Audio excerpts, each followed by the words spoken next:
আসসালামু আলাইকুম। নাসিরুদ্দিন পাটোয়ারিকে ডিম ছুঁড়ে মারা হয়েছে, সেটা অনেক পুরনো ঘটনা। পাটোয়ারি কিন্তু মানে পড়াশোনার ড্রপ, এটা তো আমরা সবাই জানি। আমাদের দেশের পিওমও ঠিক তাই। হ্যাঁ, রাজনীতির কারণে পড়তে পারে নাই, ঢাকা ভার্সিটিতে ওনার অ্যাডমিশন ছিল। অনেকে বিশ্বাস করে, অনেকে করে না। বাবর সাহেবের যে বিষয়টা সেটাও আমরা জানি। তো আমি বলছিলাম যে আমাদের দেশে সম্মানিত পিএইচডি করা চোরদের চেয়ে তারা ভালো, বিকজ তারা দেশপ্রেম বুঝে। তারা দেশপ্রেম বুঝে, তারা দেশের প্রতি তাদের ফিলিংস আছে।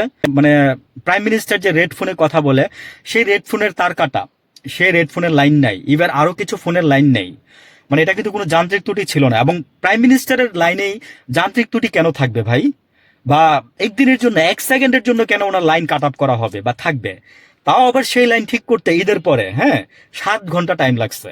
সকাল 8টা থেকে দুপুর 3টা বাজে গিয়ে বিটিসিএল কে বলার পরে বিকাল 3টা বাজে গিয়ে ওই লাইন ঠিক হয়েছে। দেখছে যে মাঝখানে লাইন কাটা ছিল, কর্ড নাই, এই নাই সেই নাই। তো যেই ফোনটা দিয়ে রাষ্ট্রীয় কথাবার্তা, রাষ্ট্রীয় কার্যকলাপ, রাষ্ট্রীয় সবকিছু তারা করে, প্রাইম মিনিস্টার কথা বলে, রাষ্ট্রীয় কথাগুলো বলে, সেই ফোনের লাইনটা কাটা, তাও আবার ঈদের বন্ধের মধ্যে। কোনো কিছুর গন্ধ পাইতেছেন? যেখানে সচিবালয়, যেখানে উনি অফিস করে, যেখানে ওনার সর্বোচ্চ নিরাপত্তা, মানে সবকিছুতে থাকবে। মানে সচিবালয় এমন একটা জায়গা হয়ে গেছে এখন, যে যেখানে আপনার মানুষ মানে ঢুকে পড়তে পারে ভাই। সচিবালয়ে, সচিবালয়ের আশেপাশে বাদাম বিক্রি হয়, ইউ নো দ্যাট। মানে কেন এগুলো হবে? যে যেমন মমতা বন্দ্যোপাধ্যায় গতকালকে বলছে যে হাদি, হ্যাঁ, হাদি হত্যার বিচার বা হাদিকে কে খুন করছে সেটা যদি এখন নামটা বলে দেই, তাহলে বাংলাদেশের মধ্যে আগুন লেগে যাবে। বুঝছেন? মমতা বন্দ্যোপাধ্যায় তার মানে জানে, উনি সবকিছু জানে।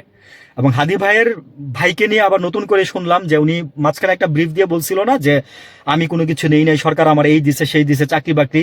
এখন শুনি যে উনি নাকি আপনার বিলাসী জীবন যাপন করতেছে। তারপরে এই যে জাবের জাবের বিয়ে করে ঘুমাই গেল। মানে যে জাবের, আমরা নিজেদের যতদিন পর্যন্ত আমাদের মানে মূল্যবোধ তৈরি করতে না পারবো নিজেদের মধ্যে, আমরা সে কোনো দিন আমরা ভালো হইতে পারবো না, কোনো দিন আমরা এই দেশকে আগায় নিয়ে যেতে পারবো না। আগে আমার ঘর থেকে আমার নিজেকে, আমার সবকিছু ঠিক করতে হবে। দেশের প্রতিটা কণায় কণায় আমি যদি ঠিক করতে পারি, আদারওয়াইজ সরকার কোনোদিন এই দেশ ঠিক করতে পারবে না। এই যে সরকারের যে রেড ফোনটা নষ্ট হয়ে গেল, এটা কি মনে করছেন যে আপনি শুধুই নষ্ট হয়ে গেছে? না, এটা করানো হয়েছে বা করা হয়েছে, বুঝছেন? তা আমি এটাই বলবো যে প্রাইম মিনিস্টার, আপনি হয়তো রিস্কে আছেন, আপনি বুঝতেছেন না। আপনি 17 বছর পরে এসে আপনি বাংলাদেশ দেখতেছেন, ঘুরতেছেন, আপনার কাছে ভালো লাগতেছে, কিন্তু আপনি এটা করেন না দয়া করে।